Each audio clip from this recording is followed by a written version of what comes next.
course was Gagne's 9 events of instruction. Everyone has different learning styles. So how do you present information so that everyone is learning effectively?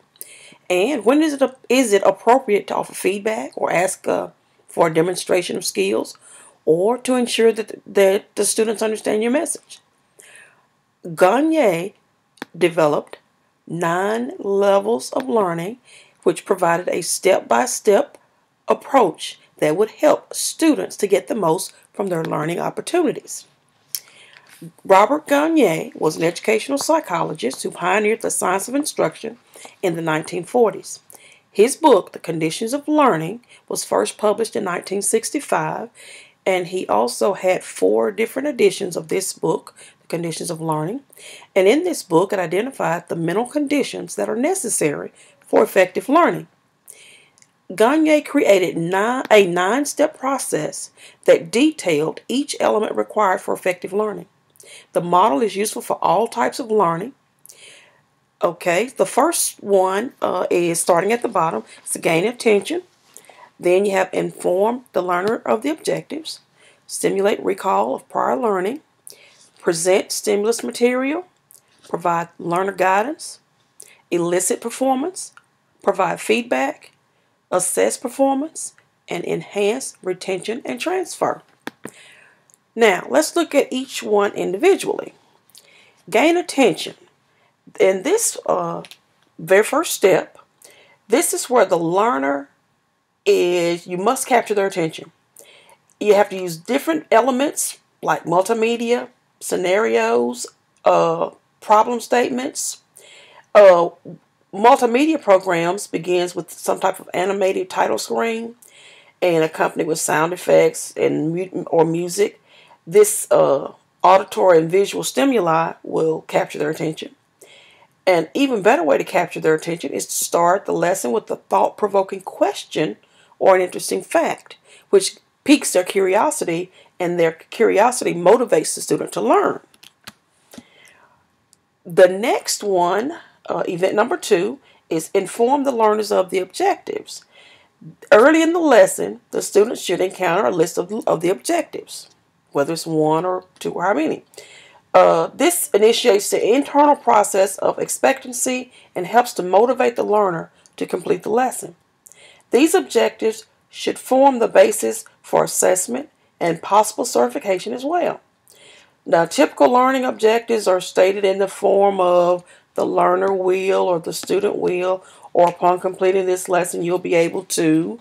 And some teachers actually have the students to restate the objectives, and the objectives are stated throughout the lesson. All right, the next event, event number 3, is to stimulate the recall of prior learning.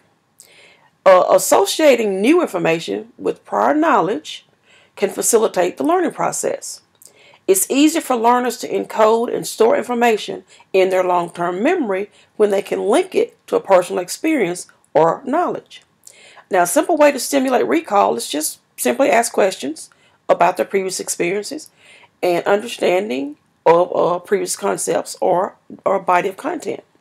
Or you can always do this by just asking questions about, like, what did we do yesterday? That's one way of recalling their prior knowledge. Okay, event number 4 is presenting the stimulus or presenting the content. This event is the instruction. It's where the new content is actually presented to the learner. The content should be chunked and organized in a meaningful, and typically it's explained as it's demonstrated. Now, to appeal to the different learning modalities, you should have a variety of different types of media, if possible, including text, graphics, audio, narration, and video. Event number 5 is providing the learning guidance. To help the learners encode information for long-term storage, additional guidance should be provided along with the presentation of the new material. Now, guidance strategies include the use of examples, non-examples, case studies, graphical representations, mnemonics, and analogies. And number 6 is to elicit performance. That's what you practice. And like the old saying, practice makes perfect. So in this event, the learner is required to practice the new skill or behavior. Eliciting performance provides an opportunity for them to confirm their correct understanding, and repetition further increases the likelihood of their understanding. Number 7 is provide feedback. As learners practice a new behavior, it's important to provide specific and immediate feedback of their performance. Unlike questions in a post-test or exercise within tutorials, should be used for comprehension and encoding purposes, not for formal scoring. Additional guidance and answers provided at this stage is called formative feedback. And then you have number 8 event, which is assess the performance. After completing the instructional lesson, students should be required to do some type of post-test or final assessment. This should be done without any assistance from the instructor. And this is to see whether or not the students have mastered the material, the new learning. And in order for them to master, usually it's 80 or 90% of the material, they get it correct. And event number 9 is to enhance retention and transfer. And this one is the repetition of the learned concept.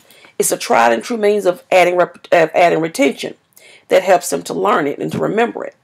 Now, although it's disliked by students, usually when you're asked to write your spelling words 10 times and you hate it, but that's helping you to learn or to enhance your retention, and then you can take that concept and you can transfer it into your everyday life, or you can transfer it to someone else. You can help someone else to learn that particular information. Now, that's those 9 events of learning, and I hope you enjoyed the video.